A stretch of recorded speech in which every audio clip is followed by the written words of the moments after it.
Into ukuthi issues munawo bangokushabalala uzowayehlisa ngiyacela because kuba kuba kakhulu kuba kubi Ngiyashuba.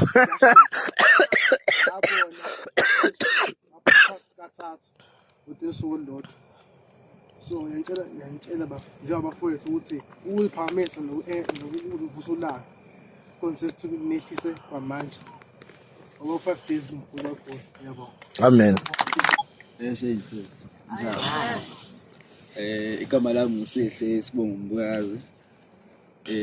Into engayifunda like in the last time was here was discipline. Afethu. Ngicela nje ungiqwashisa nina enfika la ukuthi nibahloniphe kuphela ngoba ayizakhala. Amathayi lawo ayizakhala bafethu ngifuna umkhohlisa.